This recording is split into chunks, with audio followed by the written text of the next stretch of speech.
Farmers, oh. Gutom na gutom yung ating mga alaga. Ayan, mga order na yan, mga farmers. Ito yung kahoy na ito mga ka-farmers. Mayroon itong laman na pwede natin pagkakitaan. Ito yung tinatawag na stainless bee. O kung tawagin dito sa amin ay kiwot. Alaga tayo nito.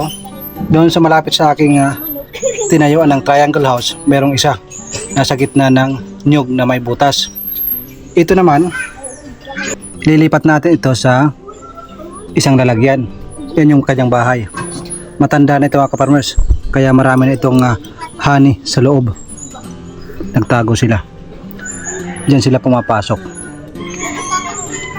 Gaalaga din tayo ng mga stainless bee para iba't iba ang mga alaga na meron tayo sa ating munting farm mga ka-farmers. Ayan o. Sa sunod, babalikan natin to.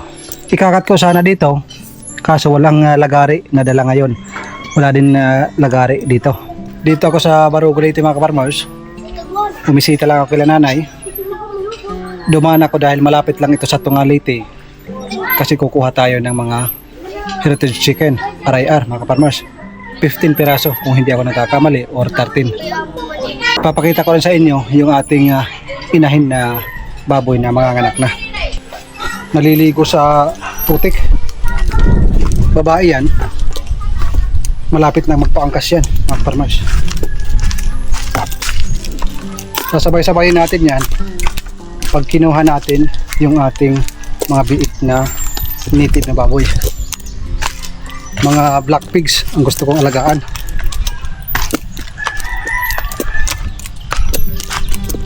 Buntis ho ito mga farmers. Mga 2 weeks na lang manganganak na. Ayan o.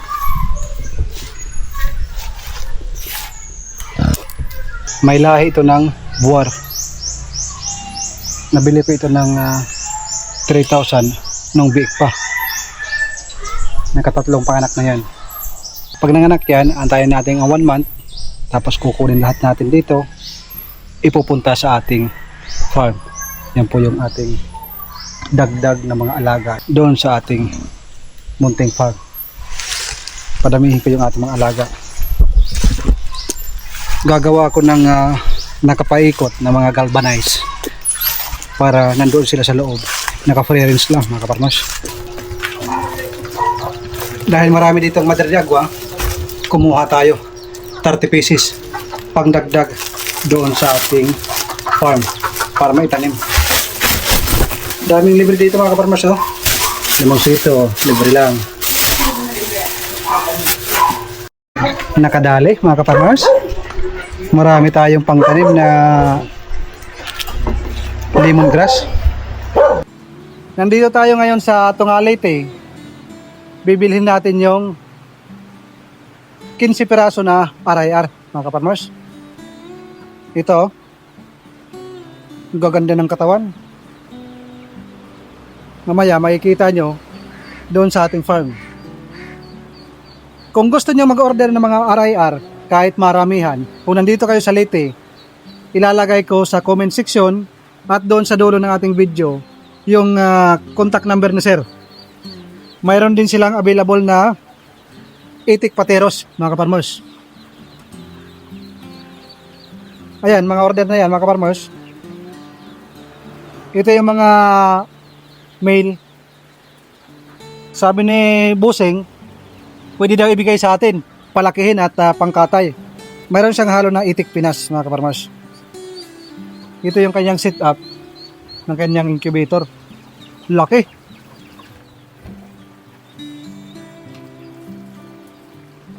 Grabe mga kaparmers.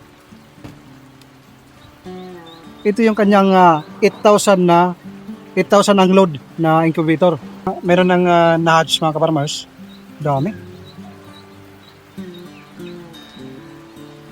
Meron pang isang kwarto, walang laman. Ito mga itik pateros ito mga kaparmers. Iba-iba. Meron mga pangalan. Dito sa ilalim, ito yung mga na-hatch na. Dry na mga kaparmers. Ganda. Pero tumatanggap din siya ng mga repair. Yung mga sira na incubator, umaayos siya. Nandito lang ito matatagpuan sa poblasyon ng Tungalite. Malapit lang ito sa Leyeco, mga ka-farmers. Yung landmark nito is nasa Barangay Hall, katabi lang. Nandito siya sa San Roque, Tungalite. Katabi lang ng Barangay Hall, mga ka-farmers. Ganda ng kanyang business, mga ka-farmers. Simple lang. Kanya-kanyang diskarte sa buhay. Ayan. Ang may-ari dito is taga Haro Leyte. Maliban sa mga itik at RIR, mayroon din siyang Peking duck, mga ka-farmers. Gusto ko sana, kaso may kamahalan. Dito sa Leyte, si Sir pa lang ang nakita ko na mayroong Peking duck. Sabi niya, paparamihin niya at soon, magbibinta siya ng mga sisiw ng Peking duck, mga ka-farmers. Ang ganda. Ang kagandahan dyan, 2 months pa lang, maabot na ng 2 kilo. Magandang pangkatay, panghanda. Ang lalaki, mga ka-farmers. Binibigay ni Sir 10,000. 1, 2, 3, 4, 5, 6. 5. Hindi pa kaya, mga ka-farmers. May kabigatan. Sunod na lang. Yung sisiw. Order tayo kay Sir. Ito yung ating mga manok na 15 piraso, mga ka-farmers. Mamaya, bibitawan natin sa ating munting farm. Nako, mga ka-farmers. Nag-emergency landing kayo, mga ka-farmers. Dahil nga yung aming mga itik nagsilabasan. Uy. Vikings, mga ka-farmers. Binigay sa atin. Sungay. Naku po.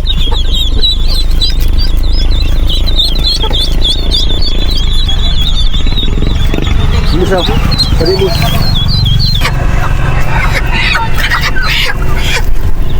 Dami nating dala, mga ka-farmers.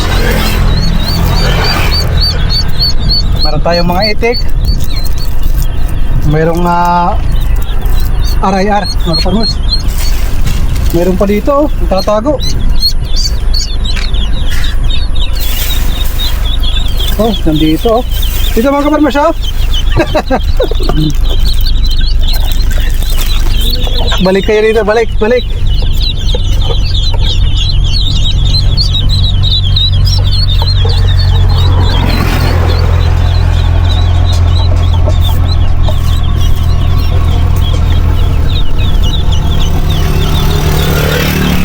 Bilisan na natin para makapagpahinga na sila. Kadarating lang natin dito, mga ka-farmers. Dahil sasakyan yung ating ginamit, hahakotin natin yan papunta doon sa loob. 15 piraso lang naman ito. Madali lang ito.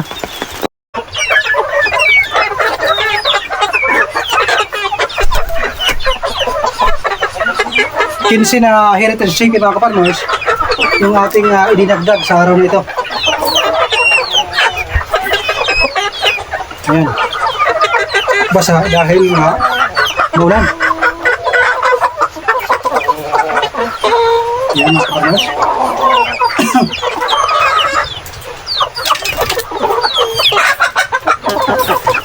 Hindi na natin inilagay sa karton tulad ng dati. Mas mainam na tinalian para maganda yung hininga nila. Hindi masupakit.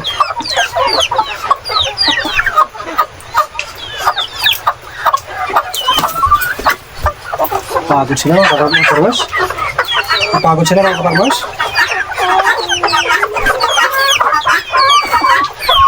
Halos 2 oras yung biyahe.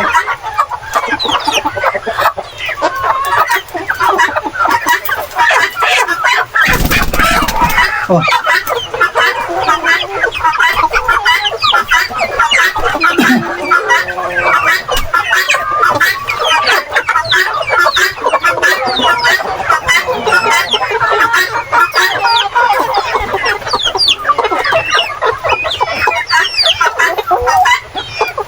Gagawa na tayo ng kulungan para sa mga heritage chicken lang mga kaparmers.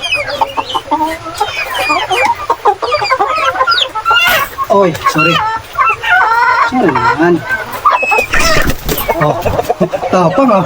Tapang, kabago-bago pa lang, tapang ka. Oh, nag-away sila mga kaparmers. Talo ito sa Black Australia. Magsi 6 months pala mga kaparmers. Ang edad ng ating mga aray-aray.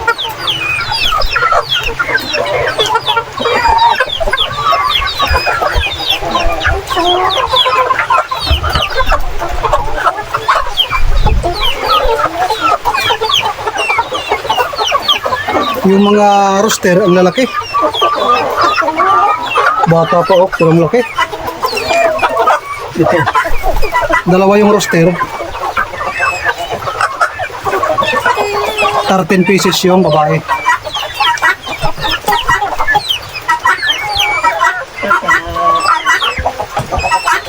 Ito ka muna. Dahil parami na ng parami yung ating mga alaga.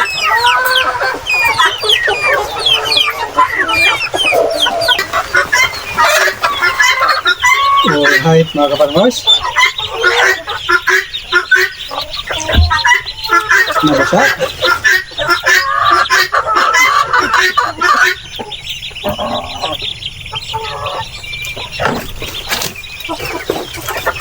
Ito lang muna ito.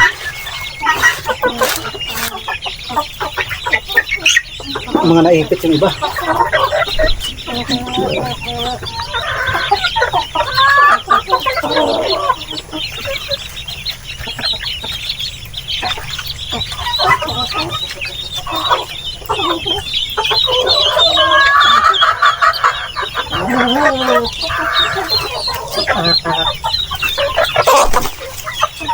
Ayun. Di ba?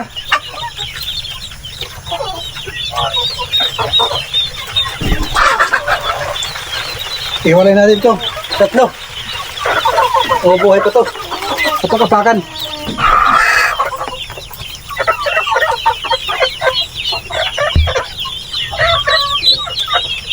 Binigay sa atin, libre. Ayos na. Pagdating ng 3 months, pag nagpapatrabaho tayo dito sa ating triangle house, pwedeng fried itik or adobo sa gata or calderita.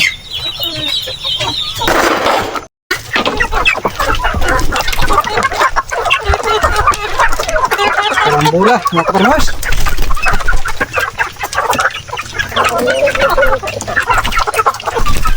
Pinabot na tayo ng hapon.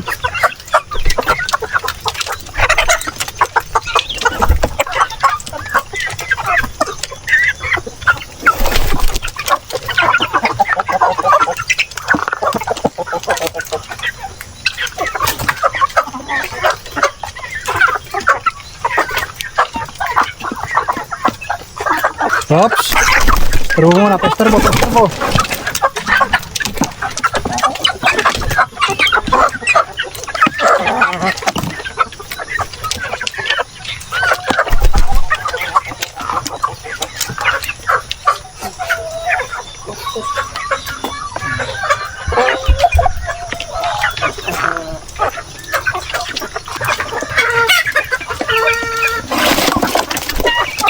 Yung maliliit natin na itik mga kaparmers, ito yung kanilang pagkain. Oops, hindi para sa inyo yan.